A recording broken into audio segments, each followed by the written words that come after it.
Good morning, my dear students. Welcome back once again in my class. How are you all? I hope you all are fine at your home. I want to remind you one important thing that please comment in the comment section for your attendance. It is mandatory for all students. In the previous video, we have discussed about the chapter 1, the sentence. I hope you all have watched the previous video. In this video, we are going to revise our kinds of sentences. I hope you all have given your periodic test very well. So, we are going to start our revision of chapter 1, the sentence.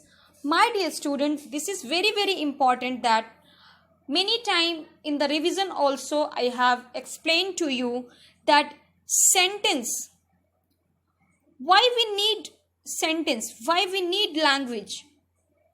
We need language to give and receive information. Without language, we cannot understand, we cannot talk with each other.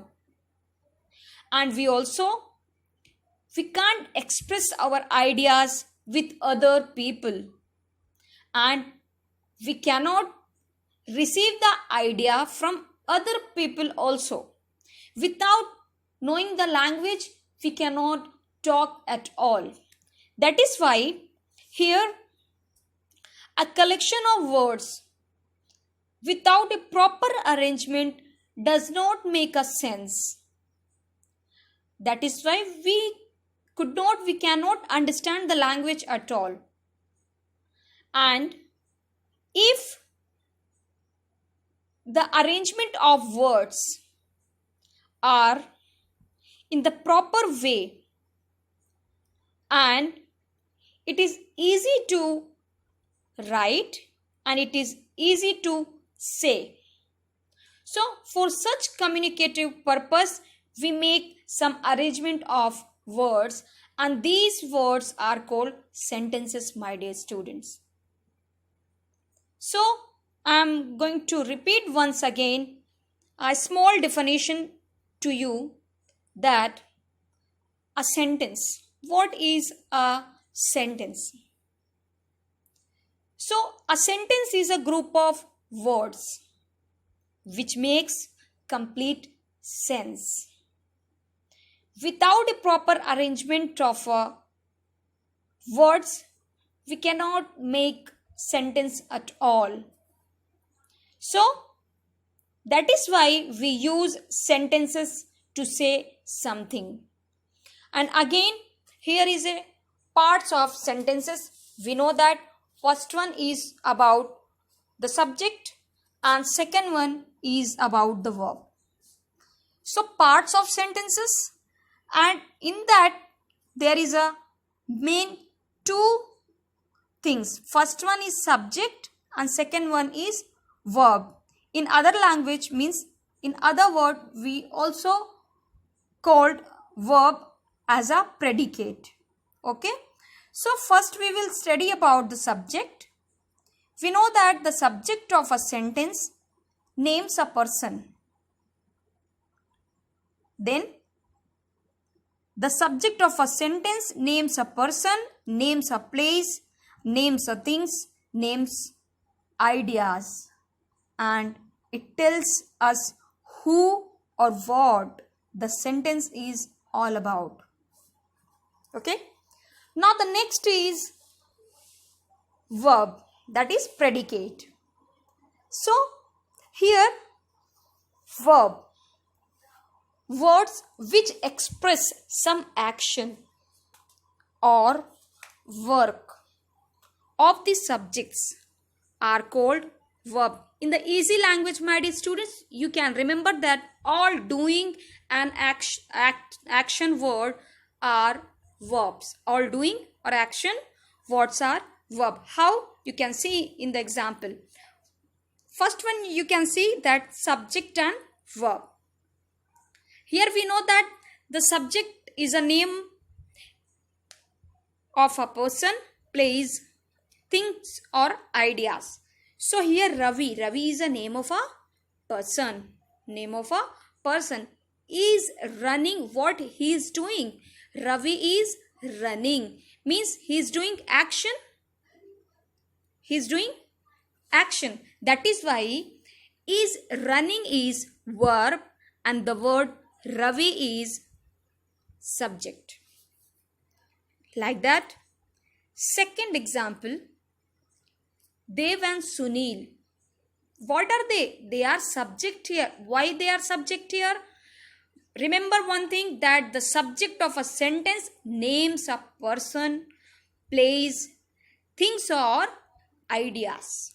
So here, my dear student, the word Dev and Sunil, they both are names of a person. And the next thing are fighting. So you can see on your screen that Dev and Sunil, they are subject. Are fighting is verb here. Like that, you can see that I am eating. What are you doing? Then your answer is I am eating, I am playing, I am dancing. So like that, I is a subject here and am eating is predicate here. That is verb here. Now, the next, we are playing. We are playing. Then if I ask you, what are you doing? Then we are playing means you all are doing action, that you are playing. The next, it is raining. What's going on? What's going on? Then your reply should be, it is raining outside or it is raining. Okay? The thing is going on that it is raining. And the last example is Sanjeev is reading. Who is reading there? Sanjeev. Sanjeev is the name of a person. So like this is your examples. Now next thing we are going to discuss in today's video. Here, kinds of sentences. There are different kinds of sentences. We know that some sentences gives us advice or order.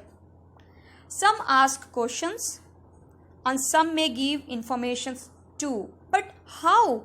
How they give advice or order? How some sentences ask questions and some may give us information? How? Depending upon their nature, depending upon their sentences. Then some sentences gives advice or order, some ask questions and some may give information depending upon their nature. So that is why here sentences are divided into how many parts? 4 parts. So first part is a declarative sentences. Declarative sentences, my dear student, this is very, very clear that we have also discussed in the previous video so many times. Declarative sentences, also known as assertive sentence. Assert means the subject which have subject before the verb are called assertive or declarative sentence. They are used to convey information. How they convey informations? Let's see the examples. Here, for example, it is raining. What's going on? So it is raining. It conveys the information that it is raining. And one most important thing, that in declarative sentence, subject which have subject before the verb. Before the verb, you can see it is raining here. Now Mayank likes football. So who likes football? So your answer is Mayank. So it gives the information, it convey the information that Mayank likes football. Next example, Tokyo is in Japan. So if I ask to you that tell me where is Japan, so your answer is Tokyo is in Japan. It means that you convey the information that it is sure that Tokyo is in Japan. Next, the children are swimming. So you can see that these sentences, in the first sentence it is raining, second Mayank likes football, third Tokyo is in Japan, fourth the children are swimming. And these sentences gives us some information or assert a fact that it is raining. Mayank likes football. Tokyo is in Japan. And the last one, the children are swimming. In today's video, we will discuss only two kinds of sentences. Firstly, we have discussed the declarative or assertive sentence. Next one is an interrogative sentence. An interrogative sentence asks a question. Basically, it's ask a question. How you will recognize that it is an interrogative sentence if it asks a question? How? When the verb comes before the subject and the subject becomes a question. And this type of sentences, such a sentence is called an interrogative. How? You can see, look at the example. It is given on page number 4 that where are my keys? You can see that here one question mark is shown there. It means that here the word comes before the subject. Here are my keys and the verb where. Where are my keys? Next one, are you coming with me? Are you coming with me? So here you can see at last you have seen the question mark given there. Here this is very, very important, and you have to keep it in your mind that an interrogative sentences end with a question mark always. An interrogative sentence ends with a question marks. And one more thing, that interrogative questions are used to seek information, used to ask informations. So my dear students, I hope you all have understand this sentence chapter 1 again. So today we have discussed about the sentences in deeply and kinds of sentences. In this video we have discussed about two sentences. First one is declarative sentences or assertive sentence, and second one interrogative sentence. Please learn all the definitions of kinds of sentences. Now I am going to give you the homework. Your homework is rearrange the following group of words into meaningful sentences. Here some sentences are given which are not in the proper way, and you have to rearrange this group of words into meaningful sentences. I hope you all will do your homework. Please do it. I am going to stop here. Thank you so much. God bless you.